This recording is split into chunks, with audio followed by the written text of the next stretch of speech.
Hello and welcome to Runkle of the Bailey. My name is Ian Runkle. I'm a Canadian criminal defense and firearms lawyer. A lot of people have sent me the same article and asked me to comment on it, so I will. The article is titled, Saskatchewan Officer Charged After Owning Personal Gun Without a License. And I'm not going to read it to you. I can summarize it fairly quickly. I'll also link it in the description below. Basically what happened is this officer at one point held a restricted firearms license and acquired a .22 caliber pistol. There's no indication in anything that he acquired it unlawfully, and certainly, the .22 caliber pistol would have allowed him to buy it, been given it as a gift. It's not clear how he got it, but there's no suggestion that it was some sort of crime for him to acquire it. However, what ended up happening is apparently this officer let his restricted firearms license lapse. Somehow the police got a tip that they should check the registry, and that would have shown that he had a pistol, that there's no indication that it was transferred away or destroyed or lost or anything like that, and that his license was lapsed. So they seem to have gotten in touch with the officer. He surrendered the pistol, and he was charged with possession of a firearm without a license. He's still on active duty, which suggests that he was not placed on conditions not to have, possession of a firearm. And that's basically it. Now, I'll start off by just noting that I am not normally one to shy away from calling out bad police behavior. I've got several videos where I've talked about police behaving badly, and I think I'm, pretty fair in criticizing those things. That said, I don't think this guy's one of them. There's lots of, issues out there with police behaving in some sort of improper fashion. But this one I really don't care about in this grand scheme of things. There's no suggestion that he was using this pistol for any sort of criminal activity, that he was, other than the simple possession of it, that he was, doing anything with it. He's not out dealing drugs. He's not out using this to, anything. This is just really a paperwork issue. So I don't really have a big concern about this guy. I'm not worried that he's going to go out and do horrible things. I kind of feel like the most sort of fair outcome here is for the police to just hold on to this pistol for a bit and either give the officer a chance to get his firearms license renewed and back in order, or else maybe have it sent to a gun shop for a consignment sale, maybe transferred to somebody this officer knows who, has the appropriate documentation, or, if he doesn't want to do any of those things, just destroy the handgun. I don't see a reason why this officer needs, a criminal conviction at the end of this. I don't feel that it would be, in society's interest to really nail this guy to the wall. And I'm hopeful that ultimately a Crown will look at this and kind of have the same thoughts I'm having on this one. That said, as much as I think all of that is fair, I think that this officer is much more likely than the average member of the public to get that result. And that bothers me. I don't like seeing special treatment for police officers. And I do see some here. First, in the fact that he's still on duty, which suggests that they haven't put any sort of conditions on this guy saying you can't have guns. I feel like if it were you or I, random members of the public, that they'd have been asking for those conditions and they probably would have got them.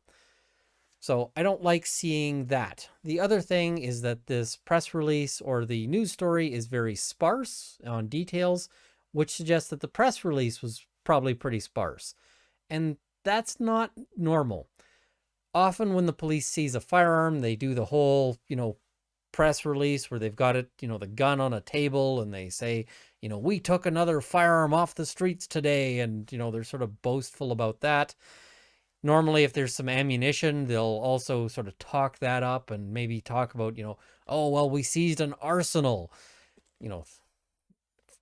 Joe, random gun owner, they might say, oh, well, we seized 1,000 rounds of ammunition. And, think of what that could have done on the streets. Well, just for reference, I mean, this is more than 1,000 rounds of ammunition, or would have been when they were full. Each of these contained 525. I'm not sure if you can read that. But they also cost me $22 each.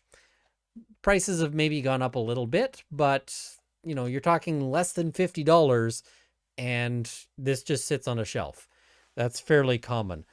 But we don't see that talking up of the seizure here. And that also kind of I feel like it's unfair that they do that for this officer, but they wouldn't do it for the general member of the public. So, yeah, I don't like that I see what appears to be special treatment. But at the same time, I kind of feel like the special treatment here should be the ordinary course. That should be what every gun owner in this certain, in similar circumstances should expect to face. Personally, I would love to see this sort of thing be more of like a ticket rather than a criminal charge, but we're not going to get there. That's not the way our law works, unfortunately. So I'm not super upset by this. I don't like that, officers kind of seem to experience a different justice system than the rest of us. But I will be really upset. I'll be annoyed if at the end of the day we get a news story saying, this officer has been, given jail time, or this officer has been, is no longer able to be a police officer because of the conviction here. I don't think that's a fair result, assuming that, that there's not something else going on.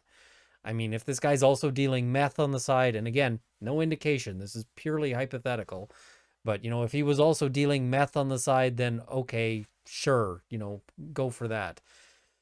But if it's just that the guy messed up some paperwork, like, we can just walk away from this one, right? Yeah. So those are kind of my thoughts on this one. I don't have it in me to get super upset about this one, notwithstanding the fact that I'm usually, I've had some police officers sort of reach out and say, oh, you're really critical of police officers. I'm critical of bad police officers. This guy's not that. So yeah, those are my thoughts. Please like this video. Please share it with your friends. Please subscribe to see more content. I'm hoping to get out my interview with the head of the Toronto Pink Pistols tomorrow. I'm going to work on that tonight, try to get it ready to go.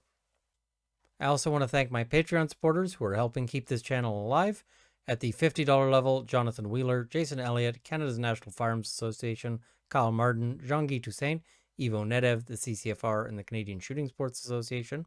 At the $30 level, Sights and Arms Limited and Marc-Olivier Damour. And at the $20 level, Matt Ward, Mark Whittington, Dale Nesbitt, Cameron Johnson, and Andrew Elsich. If you want to join them, there's a link in the description below.